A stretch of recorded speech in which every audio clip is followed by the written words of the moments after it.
Mr. Chairman, I rise obviously in great support of this bill. This is the first of the 12 appropriations bills that I hope to bring to the floor before August.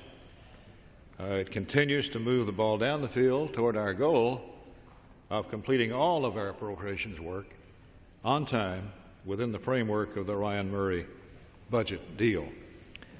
The bill contains a fiscally responsible level of discretionary funding, $52 billion for the important departments of transportation and housing and urban development, agencies that support critical transportation infrastructure, safety, and housing assistance programs.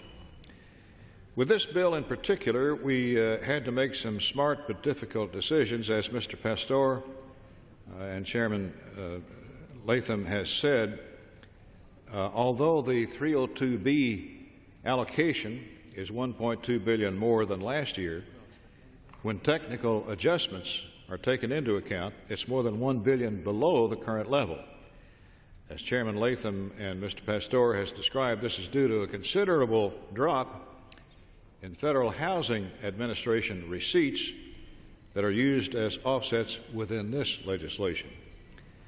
As a result, the bill, by necessity, strikes a fine balance between fiscal restraint and target investment in programs that will boost our economy, improve our quality of life, and provide housing options to those Americans most in need.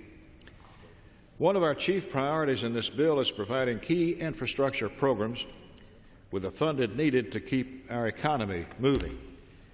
The bill provides $40.26 billion from the Highway Trust Fund for the Federal Highway Program for road investments, the same as the current level, and contingent on the enactment of a new transportation authorization bill. It also includes funding to help communities build, maintain, and keep safe their mass transit systems. Smooth, efficient, and safe air travel is another priority in this bill. It ensures that we provided full funding for air traffic control personnel, including controllers and safety inspectors. We're investing in the future of air travel as well, helping to ease future congestion and reduce delays by fully funding Next Gen. And to protect every American who uses or lives near our roads, airways, pipelines, waterways, we increased funding for important transportation safety programs. Within the Department of Housing and Urban Development, we ensure that all those who are currently served by critical housing programs continue to keep a roof over their heads. To do so, the bill increases funding for public and Indian housing by $6.2 million. We also fully fund the President's request for veterans housing vouchers. Lastly, community development block grants have been held consistent with last year's funding level. As I said before, to balance out the important increases in the bill and to factor in the reductions in FHA receipts, cuts to lower priority programs where necessary. For instance, the bill reduces Amtrak by $193 million below last year and places strict policy reforms on how tax dollars are spent on this service. We also reduced Tiger grants by $500 million below last year's level and mandate that these funds address our most critical transportation, road, highway, bridge construction, and improvements. None of these funds under this bill will go toward non-essential purposes like streetscaping. Overall, Mr. Chairman, this is a good bill. It will address our most immediate infrastructure needs and provides our most vulnerable citizens with housing. Before I close my remarks, Mr. Chairman, I want to say a few words about the co-authors of this bill, Chairman Latham and the ranking member, Mr. Pastor. As you know, this will be their last T-HUD bill before they leave us at the end of the year for greener pastures. These two men have been great assets to our committee. Their expertise, their willingness to work together, their great attitudes, and we're going to miss them greatly.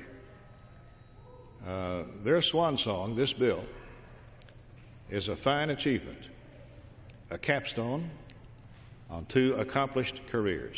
I want to thank them both for their hard work on this bill and the others down through the years, and for their contributions to the Appropriations Committee and the House and the nation. And so my friend Mr. Latham and I have labored together on this committee for a good while. 18 years, Tom says. And we've been friends all along. We served together on the Commerce Justice State Subcommittee for many, many years, among others. And I've learned to respect Mr. Latham, Chairman Latham, and he's a great personal friend whom I treasure greatly. And Mr. Pestle, the same way. We've worked together on this committee for a number of years as well. And we've tried to serve the nation and the Congress as best we could. And these 2 gentlemen have done great work on behalf of the American people. This is a tough bill. It's a good bill, but it's a tough bill. They had to squeeze some oversized feet and some undersized shoes, given the allocation that they had to work with. But they came through with flying colors. And so I enthusiastically urge my colleagues in the House to vote for this bill because it's the best we can do and is a great bill. But also, I want to say, in closing, as a tribute to these 2 fine public servants, I yield back.